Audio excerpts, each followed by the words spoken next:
Okay, so today we are going to focus on the testing infrastructure for our Sinatra apps. So I know in the past when we started working with Ruby, like our immediate thought was like, how do we make sure all this stuff is working? We created driver code, right? And doing a lot of testing in IRB. We want to make sure that we get back to how can we maintain this environment where we can do TDD on the stuff that we're doing. So although we're not necessarily going to do TDD in this immediate moment, we want to start talking about like how we run testing when it comes to the larger aspects of Sinatra, when it comes to like our routes and our views, right? We want to make sure that we're able to say that the things that we're building in our app.rb are going to perform the way that we expect, okay? So there's a phrase, or I guess like a three-piece sentence that you can utilize when it comes to thinking about the assertions you create for testing, and that is given, when, and then, okay?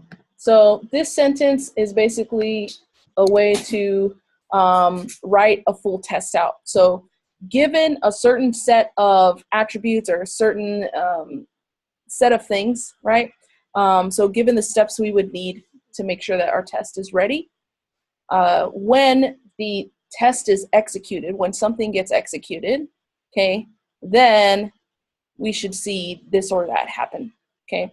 So given the steps that or the things that we provide, when the actual part of the code that we're testing is executed, then we expect the following to happen, okay? So those are the three things you would do to like prepare to write your test. They should basically go through these three phases. Yes. So we're gonna figure out how to utilize that and write an actual test in RSpec. Now, we're gonna be using RSpec. There are other ways to test the larger sides of what we're doing. So there is a gem called Capybara that you eventually would wanna know. But for this time frame, you're gonna be focusing on utilizing RSpec so that you can know how your methods and your routes should be tested with Sinatra, okay? Okay, so right now I just downloaded or cloned down the RSpec start repo that you also have access to for today's curriculum. And it looks just like the file structure that we had utilized yesterday, where we have app.rb, where we're requiring Sinatra. We have our gem file that's asking for Sinatra shotgun, so we don't have to do a lot of restarting of the server so that we can do our own debugging if we need to. And then the two next things that we have that we didn't have before, it's rack test and RSpec, okay? So once I cloned that down, I did bundle install. So just remember, anytime you clone down something, automatically bundle install, okay? And then we'll have this folder here called spec, okay? And this is typically where you're gonna put all of your test files, okay? Your spec files are often going to reflect the name of the file that you're trying to test. So that's why we have app.rb, and then we have app_spec, okay? Very similar to how we had done before when we had like a model_spec, right? Or a class_spec, right? Spec Helper is a file that you don't really need to know about, but it does help with like connecting some of the files stuff that you need to do in order for the spec to run your tests appropriately. But that's all you really need to know about that file. So your spec file will look something very similar to what we had done in the past with a describe block. And we laid out these three things here, right? You're not gonna need these here, but it's useful to kind of start out with, right? So for this particular test, we're saying our Sinatra application should let me access the home page, right? So given nothing, because it shouldn't take anything to access the home page, right? We're not giving it any parameters. We're not doing any kind of extra query, right?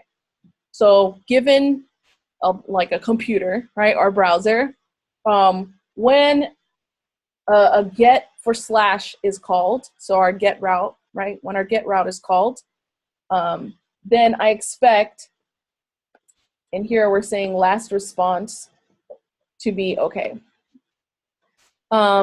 Last response is basically a way to double check what request just happened. It's a helper method that you have access to. Okay, it'll look back at what request was handled and what the status code, was returned from that last response. Okay, so this particular RSpec method that we're seeing here, so right, normally we utilize to equal something, and here it's a method that allows us to say that the status response was okay, which is what number? 200, right? That's it? Yes, 200, okay. Yeah, yeah, so it's like a whole, but 200 itself is okay. Does that be okay or something that RSpec library just knows on its own?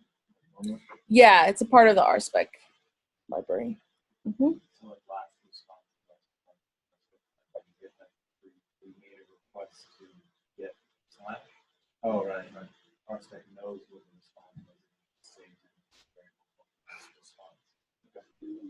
was. Yeah. Right. So we'll be able to look at the documentation for RSpec in terms of testing routes and get like a good idea of like what different methods we can utilize. But this is a really good, basic one to make sure that any route that we're building should be able to give us back a 200 okay, right? Okay.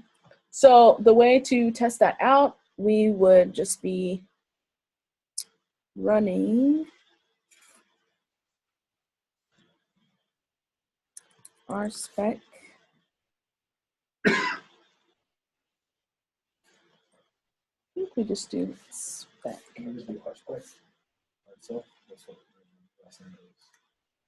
Let's test it out.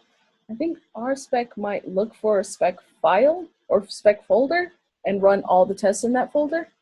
So yeah, but then if you wanted to, so let's say eventually you get to a place where you have like 5 spec files, right? You don't want to have 50,000 tests running all one time. You'd run an RSpec and then that one file, or RSpec the one file colon the line, so you only see that, right? Or you fail fast, so you only get the first one that you need to deal with, okay? And in this case, we have 3 tests in our spec file. The first one lets me access the home page, and that actually went through. Why do we think that that went through? Where would we look to make sure, like, how did that test pass? We would look at the app, right? And so our app.rb indeed has a get route and should return something, and that means that we'll be able to get a 200 okay, right?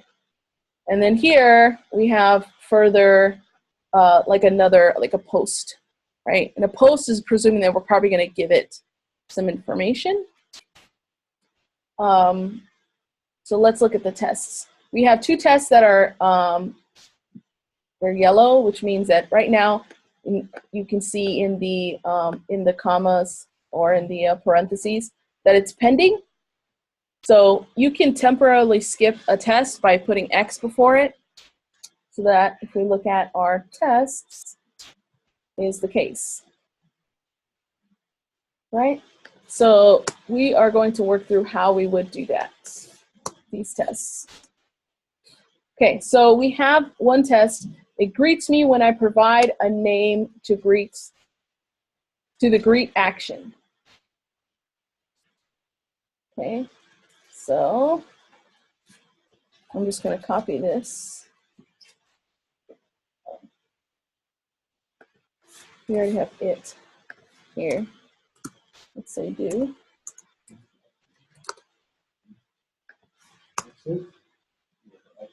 You said it temporarily skips it. Yeah. So that way it's not blowing up when we haven't really even engaged with it. Okay. So in this scenario, we have given what? So when I provide a name to the greet action, so it sounds like we're giving it something, right?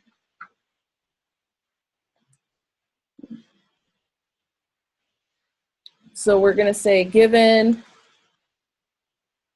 name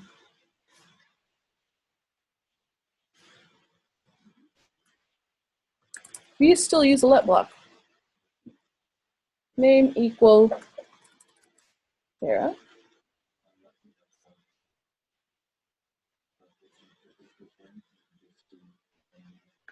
Oh, but you wouldn't need to use a symbol at that point.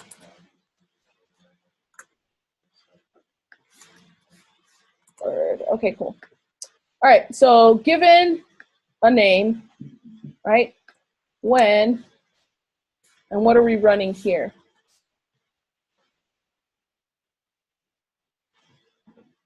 So you have to enter again in the homepage, or you have to like type that URL. So what we're doing here is we're saying that when. So it takes you to the homepage in the first step, and then you type. Yeah. So this one's when we run the get route. Right. So here, what are we trying to run? We're trying to run the greet action. Right. Action and route are kind of like synonymous in this case. Okay. So when we say when post greet. So when we post to the greet action, did I? Okay. Then we expect.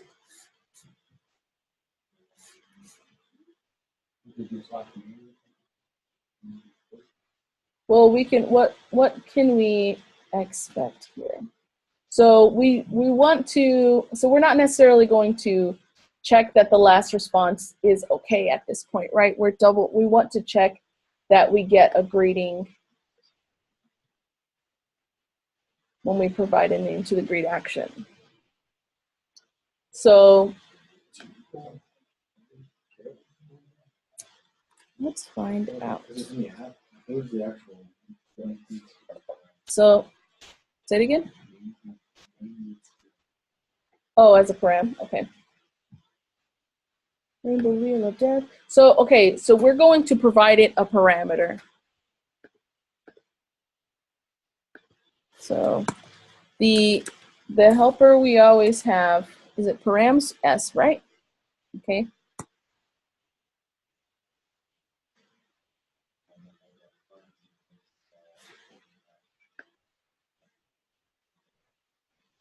Oh, I see what you're saying. Params.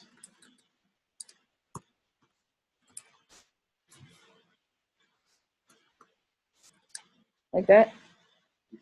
Or we can say you're saying params is a hash. Okay, let's try it that way.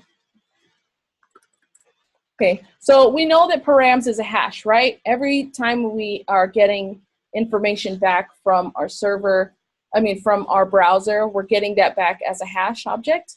Okay, so knowing that, we can do hash notation in two different ways, right? We can either ask for params as a whole and then just say like our params are going to equal this hash that has name and Kara in it as a key value pair, or we can say given where we have a params of name, right, where the key is name, we should see Kara as the value for that. Okay.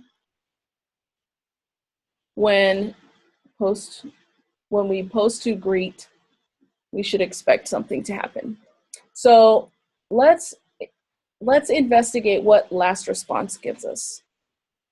So this documentation we can find in RSpec. Okay, so we're looking up RSpec last response.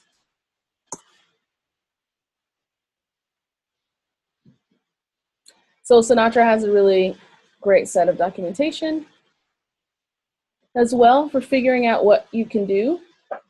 Okay. And let's look up last response. Okay, so it looks like we have last response.okay, last response.body. Last response.body can include something. Do any of these seem like they would fit appropriately?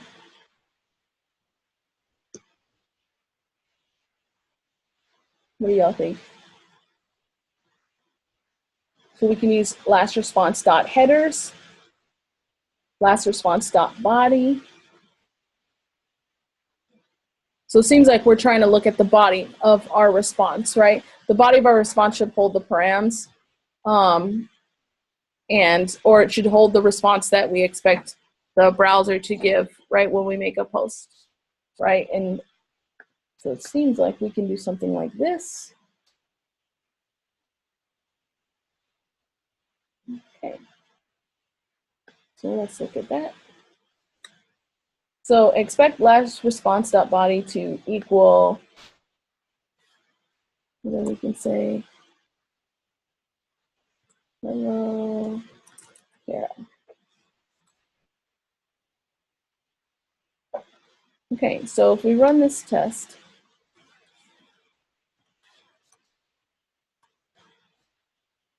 let's see what we get.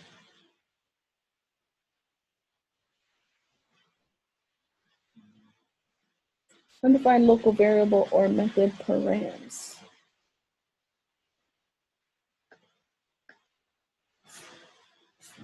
So let's try it this way.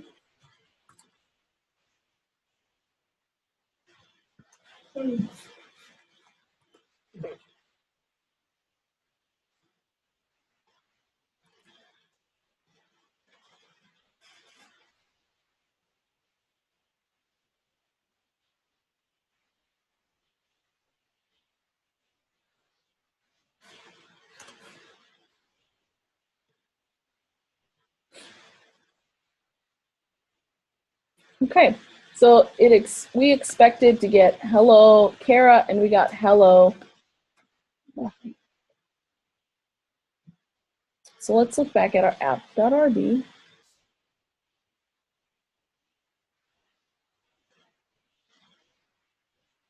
We should have expected to get params. Put it in there.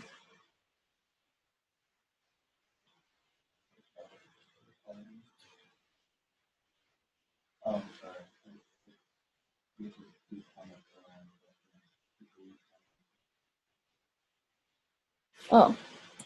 So we have to provide params explicitly. Okay, so now make sure that you have params given explicitly here. It's not going to presume that params, although we all know that when we make a post request, right, like we're handing those params over usually in the form of an HTML form, right? That's being passed on with our post request. So the same thing would happen here.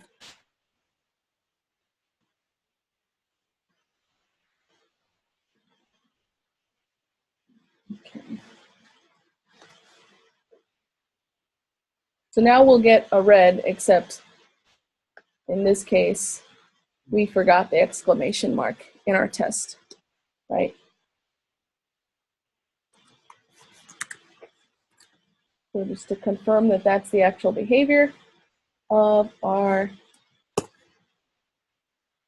app. And now we have 2 tests passing, 1 test pending. Cool. So the last one, it's returning an error when I don't provide a name.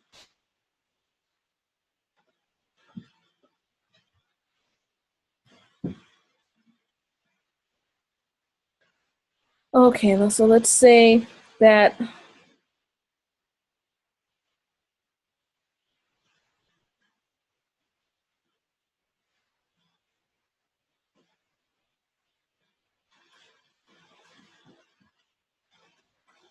so in terms of what we can test for, there's a few things. So the first test that we did, we just made sure that the last response was okay, right? This second one, we confirmed the body of our last response was a specific thing, okay? The other things that we can check in terms of the requests that we're making that our server can do, we want to make sure that it has the appropriate effect on the database or the state of our data, right? We want to make sure that if we do delete something, that it in fact gets deleted, or if we change something on our database, that it in fact got changed, right? That there's any computations that happen, that it actually worked the way that it should be.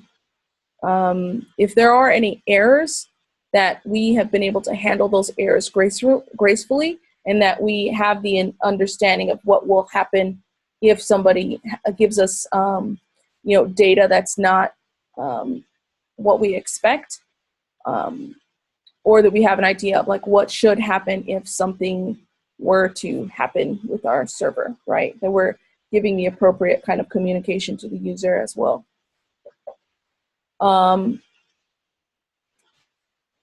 And just making sure that our requests are either successful or not.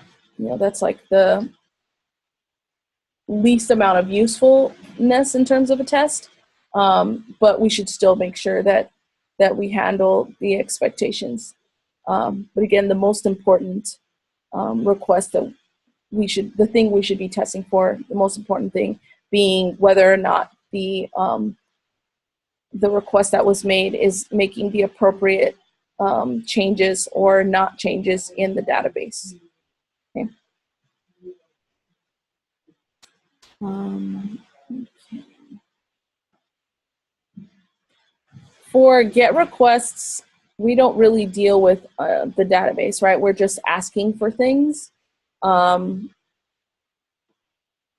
So the thing that we would want to make sure that we can test, so like instead of being able to test like any calculation or trying to double check that the database is shifted in some way, a GET request isn't going to make a lot of shift, right? It's not really going to make any shift.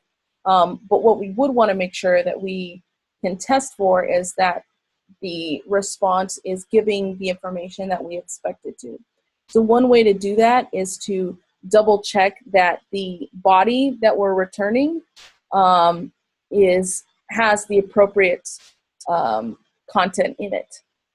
Okay, so one way that we can do that is by utilizing the RSpec method .match or toMatch. So if we look at this test instead, so instead of saying last response .body to equal, we can utilize a regex pattern here to match against the content that we expect to see on the page. So instead of saying like this being like precise here, right? Because we failed because I'd forgotten to put the exclamation mark, right? We could have just said expect the body to match Kara, meaning that it would be able to find my name on the page, right? Whether or not I said hello or hola or, any of those.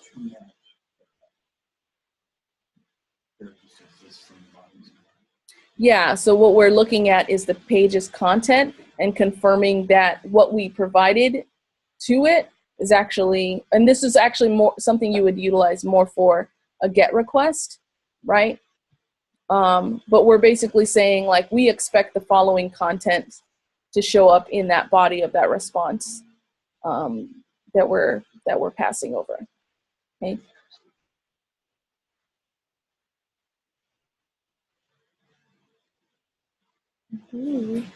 That should work.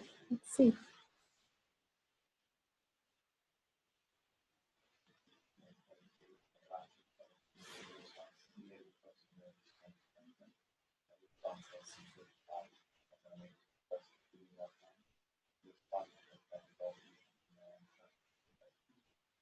Inside that, the body of that response, something makes sense. Right, which is the particular content we were worried about, right? Like, we weren't necessarily, like, our tests will, like, if for some example, the developer that's maintaining this in the future wants to put, like, hola, Kara, exclamation point, we're glad you're here, right? This test won't break. We're just confirming that when I provide my name, or when somebody provides their name to this post, that name is going to be utilized in the content that's responding, right? Which is the most important part of that test at that point, right?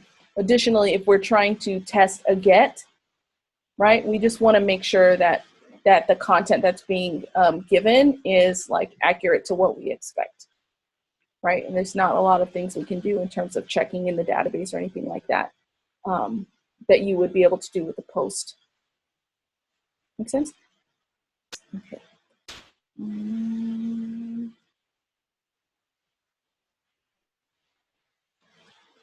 So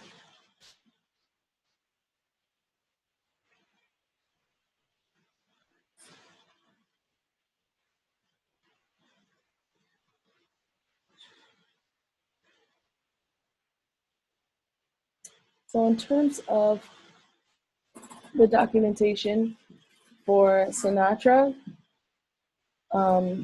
it's going to give you a good amount of examples for what kinds of tests you can use for assertions.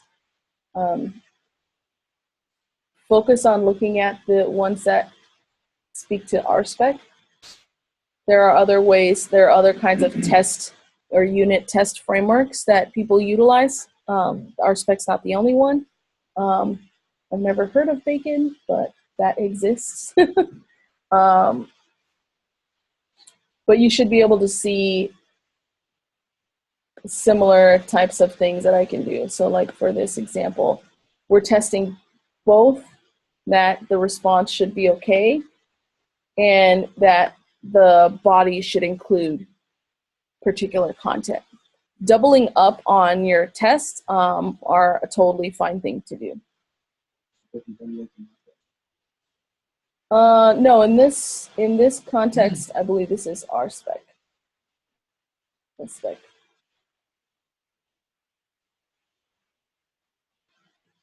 We want to look specifically at RSpec. It's the same thing here. Both have to pass in order for it to pass, which makes sense, right? We should expect that we get an okay response, but it's not enough just to get an okay response. We should additionally make sure that the body is, like, returning what we expect it to.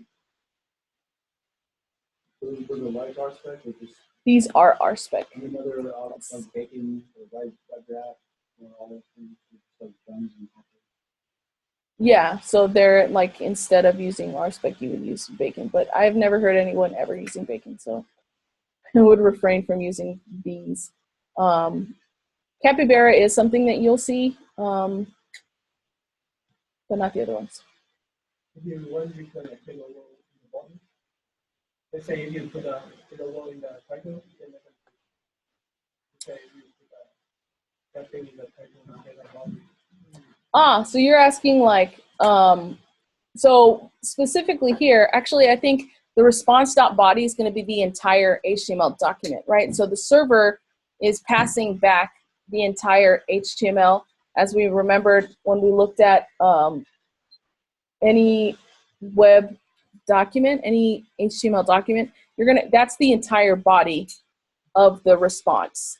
So for an HTTP request, any GET request is going to have the full HTML document passed over for the browser to render.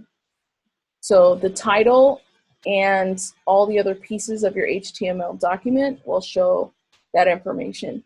In addition to that, you should be able to ask for the last response headers, so you can confirm that the headers have the appropriate thing if you want it to. This one doesn't.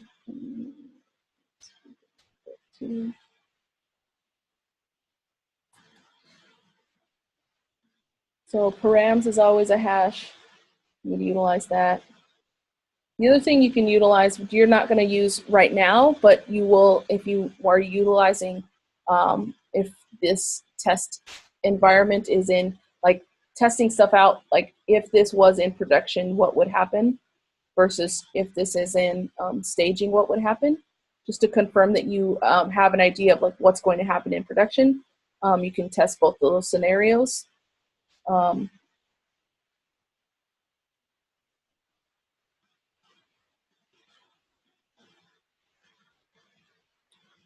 Doesn't have really good details as to what you can ask of the last response. But you're most likely going to use last response.body for just about like a primary amount of your tests.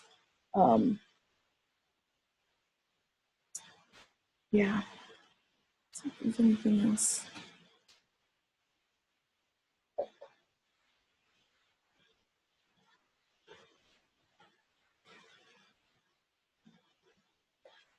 The other thing that I want to make sure that you are all prepared for is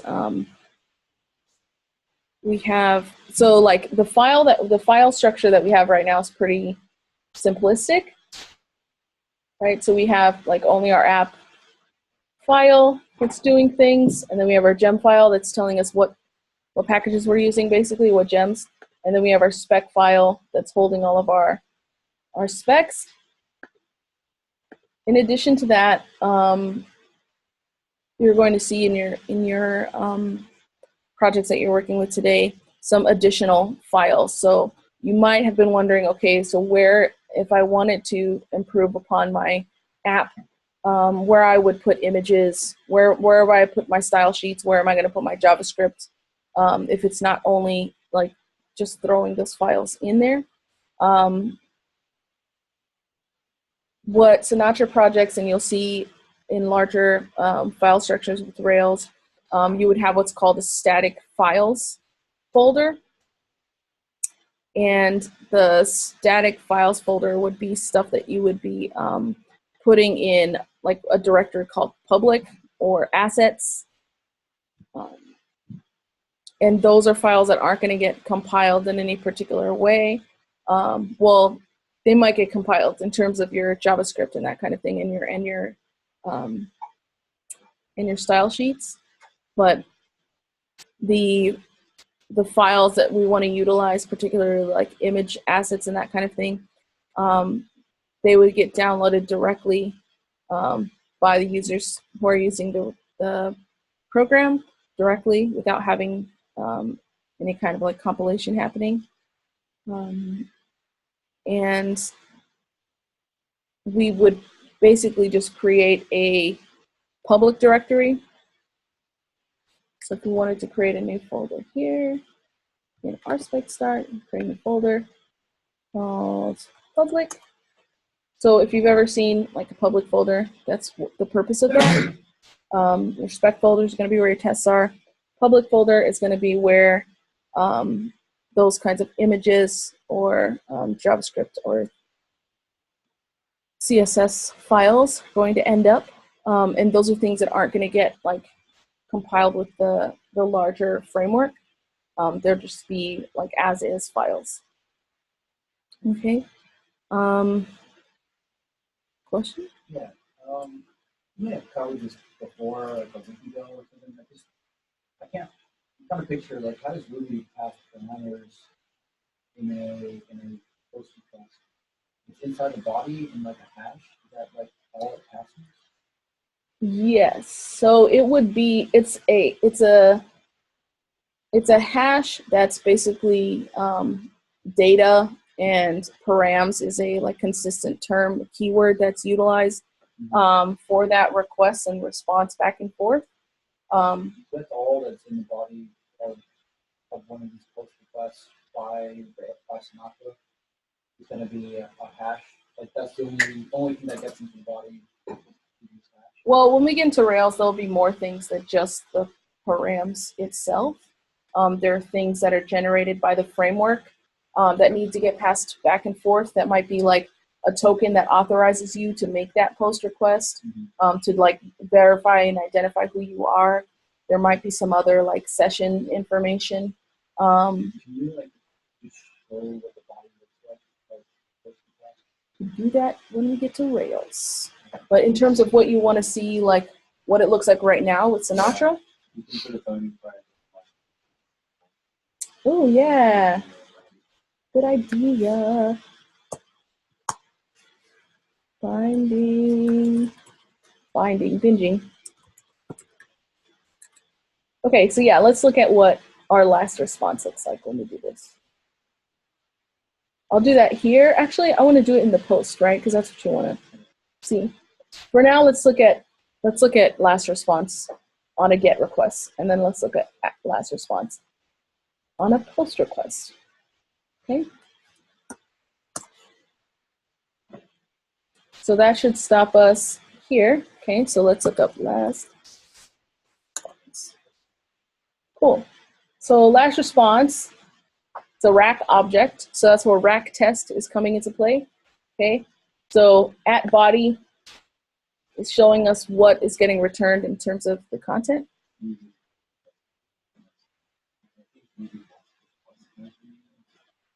This is interesting too. I mean, Yeah, so like, so similar to what I was saying, like you can ask last response dot header should, you can say like the length should be this, or we should expect it to be an HTML response versus a JSON response. It's repackaging everything from not just the body, it's repackaging the whole GET request into this object. It's the actual HTTP response that happened, yeah. So it should mimic an actual HTTP request and response, right? Remember when we were learning about HTTP, there's like a set amount of things that have to exist in order for those to be like valid requests made. Okay, so you said last request is something.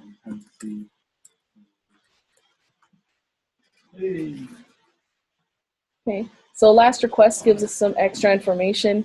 The request method that was made. Okay, server port we're using. That kind of information might not necessarily be useful in the scenario that we're working on. Options might be something we would want to utilize. Yeah, I don't know what all this is, but that's what that is. At params is nil at that point, right? Because a GET request doesn't utilize params.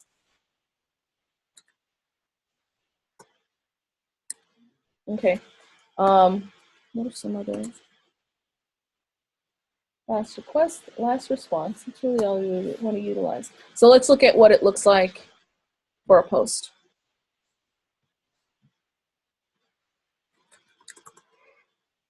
Oops. Exit. Okay. All right.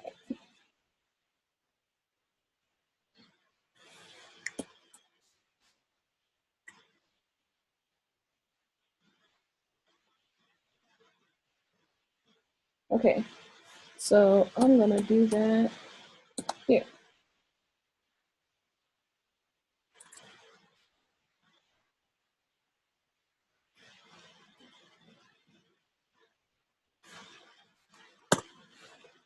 Okay, so our first one will go pass, and then here we are. So we had last response. Okay, So we have our body, hello Kara, the header, same information, length, content type, status, writer.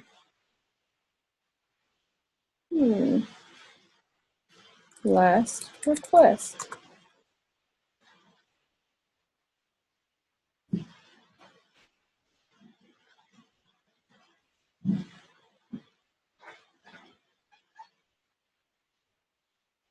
Options, options, options, options, options.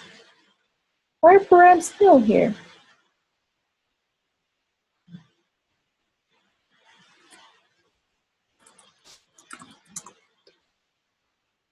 You can ask for params. The params is no.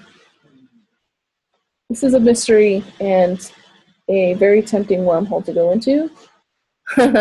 But just note that like params in itself is like a keyword that discusses like the response, the requests and responses that you're making, right? The way that that information is getting passed, the data that's being passed, particular to the content, that's not going to be something that's a query in the URL, right? That is a parameter that's being passed. Actually, even if it's a query in the URL, it can be received. It gets processed by the server as params. Okay, so right.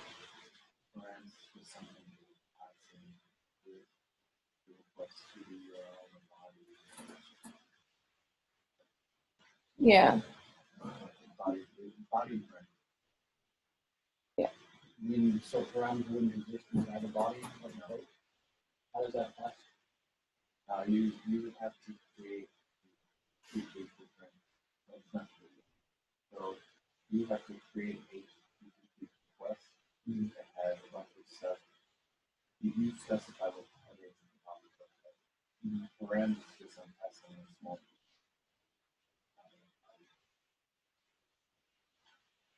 So, I mean, just theoretically, like, how does that happen? Like, how does it happen without having, like, even when we had just that Drake server that was doing it, still pass? Like, how does it back and forth? Yeah, that comes on.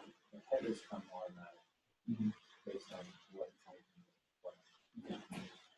Like if I'm making a request to do the message with pre-built in headers.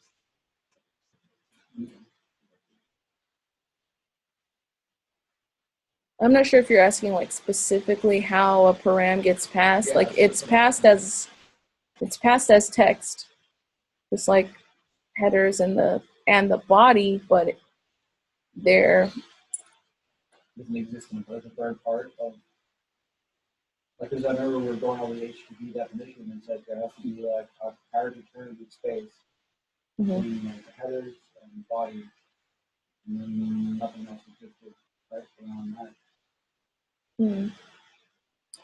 Yeah, I think we can investigate that further, but just know that if you are trying to pass data in an HTTP request and response, that params is available for you to be able to ask for to see what's being given from the user to the server.